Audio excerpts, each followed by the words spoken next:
This is my 5-ton Goodman heat pump unit.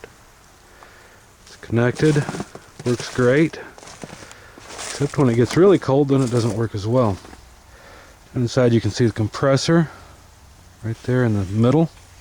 It's a large thing that's insulated. What's interesting is the suction line from the compressor right here. You can see the tap for the true suction port off to the side. The suction line that goes to the reversing valve is not insulated. It's interesting because the compressor is insulated, but that line's not. In heating mode, that line is connected in the reversing valve to this pipe, which then goes down, comes back around. See it turn, make a bend. I'm guessing for trapping oil, I'm really not sure why. And then going out of the unit. On the other side, you can see where the suction line is insulated. Now, this needs to be insulated because in the summertime the refrigerant comes back after picking up heat from the house. It comes back, but it's still colder than the outdoor temperature. So in cooling mode, the refrigerant flows this way back into the compressor unit, thus the name suction line. Comes back in, as I showed you, in that big pipe down there through that U-bend there at the end, back around, up, and into the reversing valve. Then here, going that way into the compressor. So, no, that's wrong. In cooling mode, it comes through this tube, through the U-tube, back up here, and then out the bottom of the reversing valve into this suction port, to this, I guess it's a dryer, I don't know. Anyway, back into the compressor through that small suction line.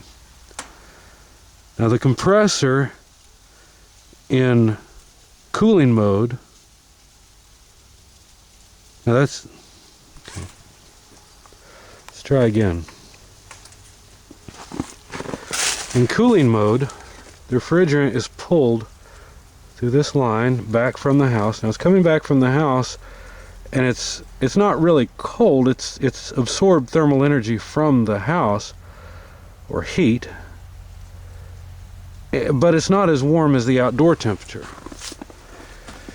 So then in cooling mode it would continue. You can see in here this large pipe that turns around in a U shape there. I'm tracing it with my finger in the view. Comes back up here into the reversing valve. Now the suction, the compressor always pulls from this small port and pushes into this large port. So it comes in here always and comes out at a higher temperature because it's been compressed. That's not right. Comes in there, suction, and compress there. One more time. So the suction line here has refrigerant coming back from the house after it has absorbed some thermal energy from the home, or heat.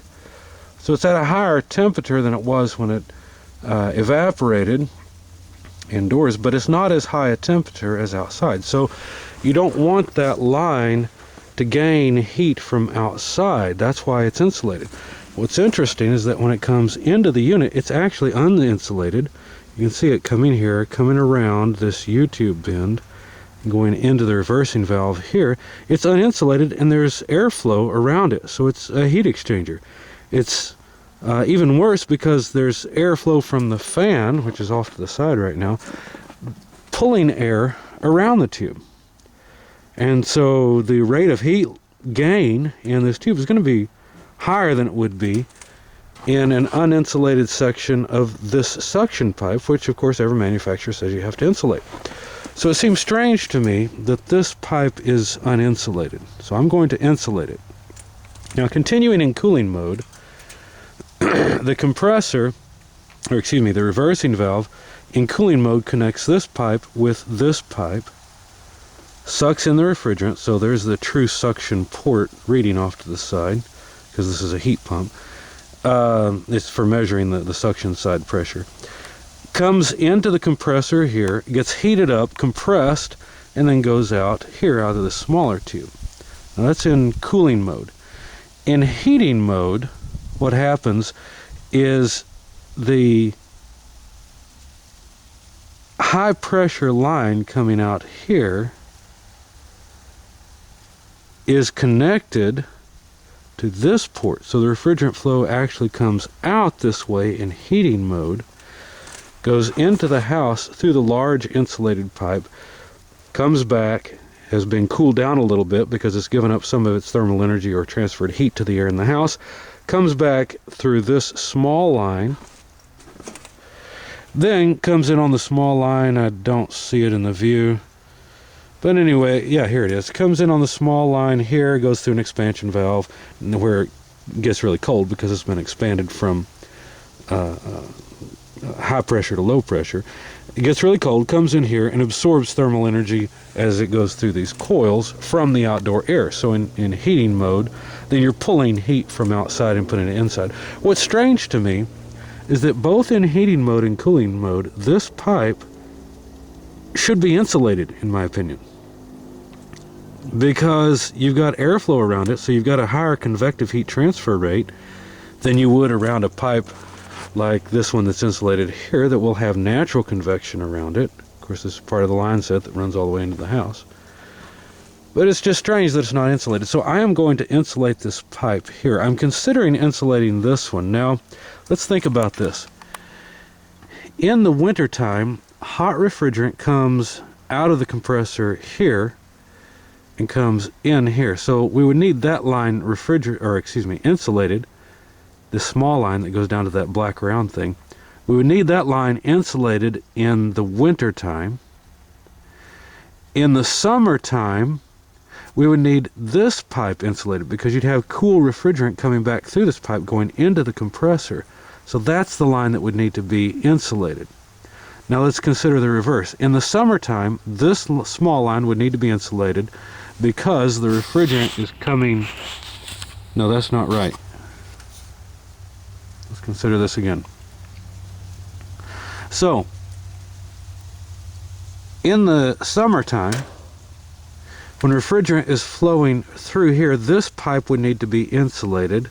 And since this pipe, which has the high pressure refrigerant coming back from the compressor, is at high pressure, high temperature, this needs to go through an expansion valve, so you'd want to cool this pipe as much as possible. So in the summertime, you would want this pipe to be uninsulated, and in the wintertime, you would want it to be insulated. On the other hand, this pipe,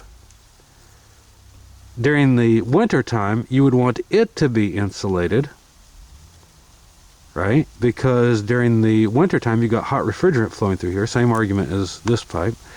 So you'd want this pipe insulated. In the summertime, you've got cold refrigerant coming back through here, so once again you would want it insulated. So what I'm going to do is insulate this pipe and this pipe and see if that affects the performance of the unit.